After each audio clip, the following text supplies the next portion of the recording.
morning we announced a project with a company called Main Street Broadband, through which we're gonna be together with them. We're gonna be deploying WiMAX in about 66 rural markets in U.S. And the significance of the announcement really is along the lines of trying to increase the broadband penetration in the rural markets in U.S. And they're one of the largest recipients of the RUS funding from the U.S. government, with some $35-40 million or so, and we are very honored to be working with them to provide broadband access to a lot of these underserved communities in the U.S. Okay. Sure. So the project is going to be implemented at multiple frequency bands to include 2.3 gigahertz, 2.5 gigahertz, and the 3.65 gigahertz frequency, which is very unique to the U.S. market. And the project is very much targeted towards bringing just pure broadband, residential broadband access together with to cover some of the small and medium businesses in the rural areas with applications such as VoIP and broadband connectivity with multiple types of internet applications that a lot of people will have access to. So the significance really is the access to such kind of applications are gonna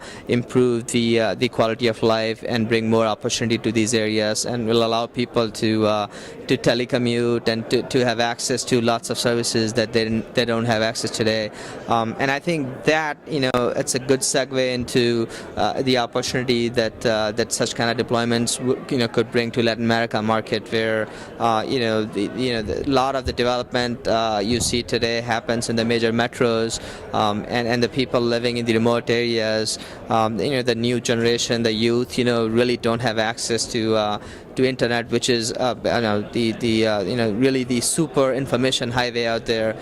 So that's the advantage that WiMAX can bring to mass consumers, to rural areas, which are not targeted by the other technologies. Yeah, today. so It's mobile WiMAX technology, although the application that it will be used will include both fixed and portable applications. So it's fully capable of mobile applications, but I think the initial rollout will focus more on portable applications. And that's just the demand there today to actually have broadband access. The focus on mobility will occur once that more devices become available in the ecosystem. I think it's definitely being balanced out, because just in talking to a lot of the people, including analyst community, we're starting to see that things are settling down, and people are starting to see that both technologies will coexist with a different application and a focus on different markets. And the announcement that we did today goes a long way in showing the way. We also did another breakfast event yesterday where we brought representatives from FCC, the RUS, and some of those government agencies who kind of gave an overview of what the criteria is to get access to these funds. So you could see that how WiMAX is really targeting a totally different market to include rural market. So we start to see that the focus is becoming a little bit more clear, and the whole debate which was blown up in the media quite a bit, is starting to settle a little bit. I'm not saying that, because I think WiMAX will also do mobility. It does mobility today, and we actually have lots of networks deployed which are doing mobility globally. What I'm saying is the focus is very different. LTE will continue to focus on the HSPA sort of applications, which are mostly small phone-based applications, downloads, video downloads, and ringtone downloads. And WiMAX is focusing more on just bringing the power of internet on the go through multiple type of devices, whether it's small MIDs and UMPCs, or even iPhone sort of device in the future. But the applications are very different. So I'm saying that you're starting to see that WiMAX is focused very much on unleashing the power of internet on the go.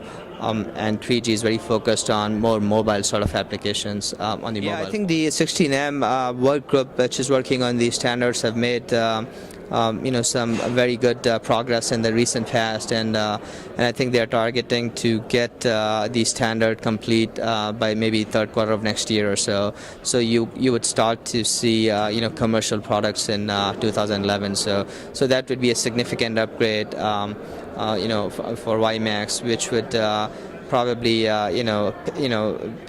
be along the same lines of LTE advanced standard that is being developed. 16M, first of all, is fully backwards compatible. That's how it's totally designed, and it's gonna have significant performance advantage over the current 16E standard. Just roughly, it will probably double the amount of capacity and speed that's available today on 16E.